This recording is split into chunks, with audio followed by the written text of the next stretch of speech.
Hello? Yes, hello. Yes. Habari leo brother?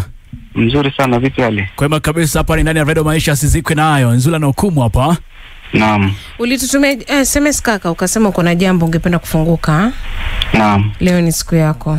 Naam, miaka mitatu iliyopita nilitoka kazi. Ulitoka kazi? Nikasema nikaacha familia, nikasema acha nikamtembelee mzee nyumbani. Wewe ulikuwa unafanya kazi mbali na nyumbani? Nilikuwa nafanya kazi Mombasa. Wewe ulikuwa unafanya kazi Mombasa, yes. Lakini nyumbani ni Kilifi. All right. Sasa umetoka kazini, umetoka Mombasa ukaenda Kilifi. Nikasema acha nikusalimie mzee, niko na siku nyingi kidogo. Yes. Sijai kwenda kumtembelea. Ulikuwa unatoka kazini kwa sababu umepata likizo, leave ama kuna kitu kilikuwa kimefanyika nyumbani? Hata hakuna kitu kilikuwa kimefanyika. Yeah. Nilimisi mzee. Ulimmiss tu. Nikasema wacha tu nikamtembelee. Yeah. Nimsalimie kisha itarudi job. Huyu ni babako ambaye amekuzaa? Ni babangu mzazi. All right, endelea daddy. So nikaaga familia, nilipotoka job jioni nikaaga bibi yangu. Yeah. Mimi nikaenda kaambia naenda kusalimia mzee, kisha nitarudi kesho. So nikakuja Kilifi. Sasa jioni mzee alienda kupata kinywaji. Na alienda kunywa kitu baridi. Sasa mimi nikaingia kwa room. Yeah. Kwa tuko chakula pale. Watoka na kula, mimi nilikuwa sikula, alikuwa nimeshiba. Nikaingia kwa room.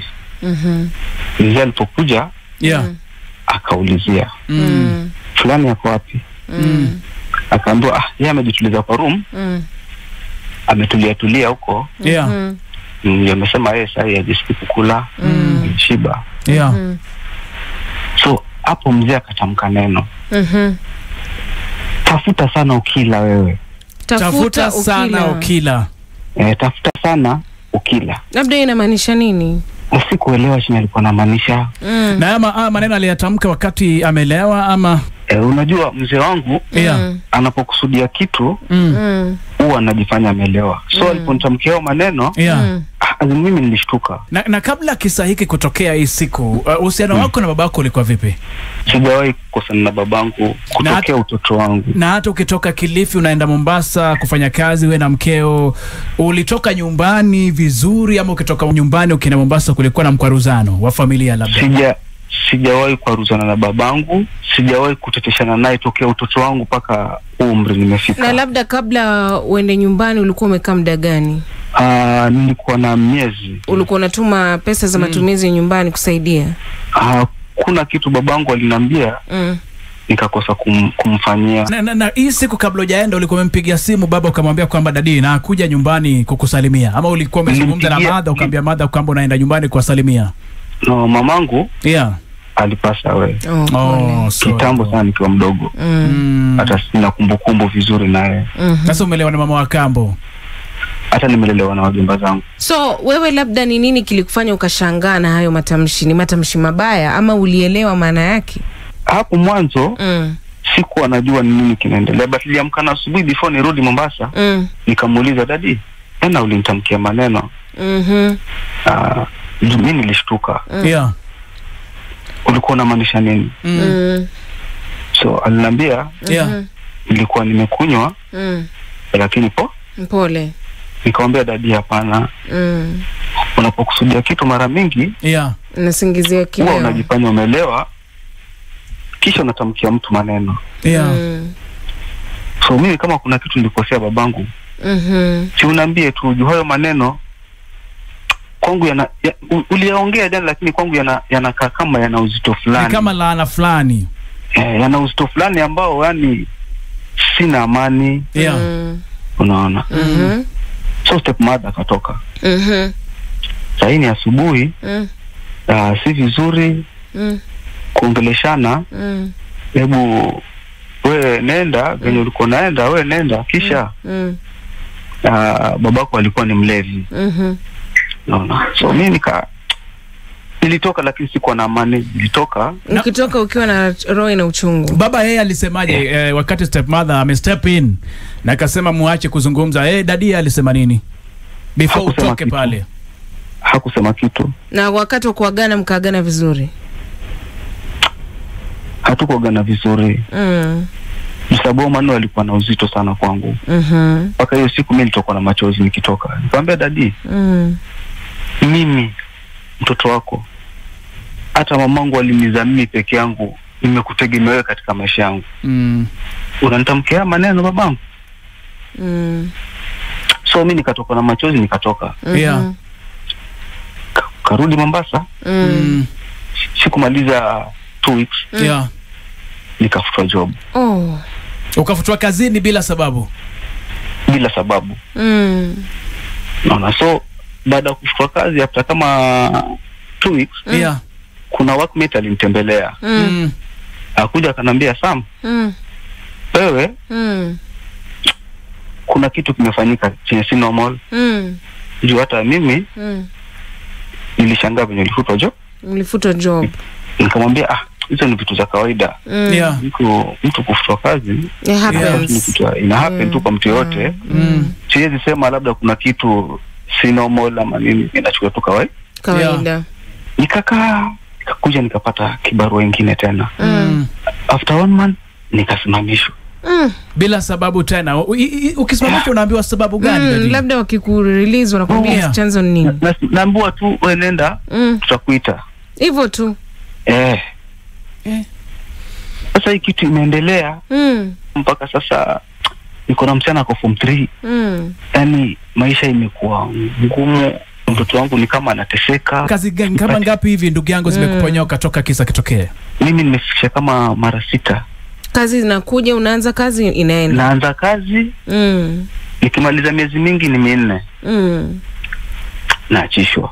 Natokea ule wakati uende nyumbani, ushawahi rudi tena? Labda kuongea na baba? Niliambia shangazi. Nikaambia babangu mdogo. Nikaambia na mjomba wangu. Na nikauliza na babu. Nilikuwa nawauliza tu maana haya maneno ni nini. Wakanambia, nani alikwambia maneno? Nikauliza manake ni nini? Usiulize nani aliniambia, nataka kujua maana. Kuna mtu aliambiwa maneno, nataka kujua maana yake ni nini. Shangazi yangu akanambia, basi mtu alikulani. Jamani. Nikamwambia, basi mmoja alinitamkia maneno, ni baba, ni ndugu yako. Bila hata kumkosea. Utanisaidia vipi shangazi? Kwa sababu hii kitu mimi ndio ninateseka. Lakini maisha ya watoto wangu ndio yanaharibika. Si maisha yangu. Maisha yangu mimi sawa, babangu ameharibu, lakini haya watoto wangu yanategemea mikono yangu mimi. Mbona babangu anatamkia maneno? Nikauliza babangu mdogo. Nikauliza almost 5 people niwauliza. Wanasema the same thing. Wanaambia the same thing. Haya maneno ni mazito. Alikwambia maneno nani? Na walikwambia labda suluhu iko wapi? Sasa baba ashatamka maneno, labda aliyasema kwa kweli akiwa mlevi, lakini labda maneno yameshika. Sasa uliamini pia. Suluhu ni gani sasa? Kitambo paka nijue kwamba hii kitu ilinafikiri kweli. Mimi nilienda nikaombewa. Nilienda kwa maombi. Mtu mwenye aliniombea akanambia the same thing. Akanambia wewe kuna kitu ulitamkiwa. Jamani. Uko na shida na babako? Mtu wa maombi. Nikamwambia hapana. Mimi sijai kosea babangu tokea utoto wangu mpaka leo. Hata anisemeshe pale kwa ukali nitanyamaza. Na nikimkosea kwa kitu cha kwanza naomba msamaha babangu. Na ndugu yangu, nadhani kwa nini baba alikutamkia maneno kama haya?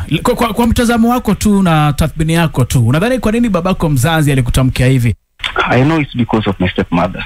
It's because of her? She never liked me. Amekuwa akinifanyia vituko. That's why hata babangu alisha kusoma, kabidi mankoli zangu ndo nisomeshe. Kwa sababu ya huyu mama.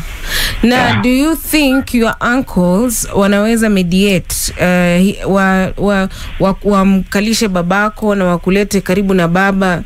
Haya maneno aliyoyatamka yatoe ndio mambo yako ya kuendea. Najaribu kuambia mankoli zangu, lakini babangu hata akiambiwa kitu na mankoli zangu hawezi kuwaface.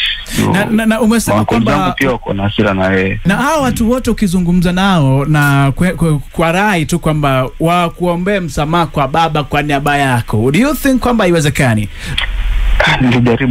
Nilijaribu hukumu. Lakini kila mtu mwenye najaribu kumwambia anasema sana basi tukimface babako, si atasema wewe umesema kwamba yeye ni mchawi. So wanamuogopa. naona. So na wewe mwenyewe huwezi ukarudi kwa baba, ukaenda kwa baba na ukaemba, baba, kama nilikukosea mahali popote kwa faida ya wajukuu zako, naomba unisamehe. Hii ndo kitu msichana wangu alinielezea.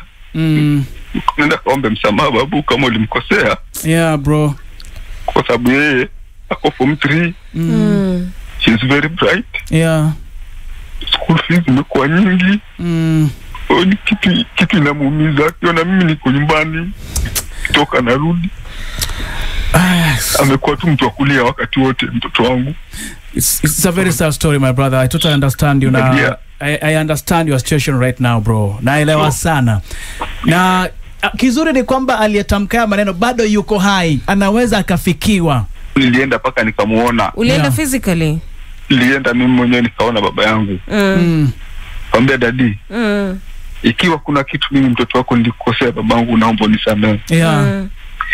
Nisamehe kwa ajili ya wajukuu wako. Yeah. Nisamehe pia. Yeah. Ukijua mimi ni mtoto wako ambaye wewe ndo nimekutegemea. Yeah. Mimi kama maisha yangu yatakuwa hivi. Wewe hata msaada utopata wapi kama mimi ndo nilikuwa mtoto wako ambaye nakuthamini babangu. Chenye nitapata mimi nakuja hapa. Yeah. Tuwe sote pamoja. Nini baba yangu mimi nilikuwa sikupatii. Chenye ulitaka toka kwangu kakosa. Ni mimi. Babangu alinitokea. Alitoka. Hakukusikia. Hakunisikiza, hakutaka hata chembea jibu lolote, hakuniambia chochote, alitoka tu. Brother, situation yako ni ngumu, lakini suluhu ipo, inapatikana. Kwa hivyo kikubwa ni kwamba usikate tamaa, endelea kutegea Sizikwi Nayo. Kama kuna mtu yeyote ambaye anasikia sasa hivi, anatoka sehemu za pwani, anatoka sehemu zozote zile za dunia, na anajua jinsi hili linaweza likapinduliwa, leo ndani ya Sizikwi Nayo natumai kwamba unapata suluhu. Na pia endelea kushikilia Mwenyezi Mungu, na pia again usichoke kujaribu tena kumfikia baba. Asante. Sawa sawa my brother. Sasa. Wish you all the best.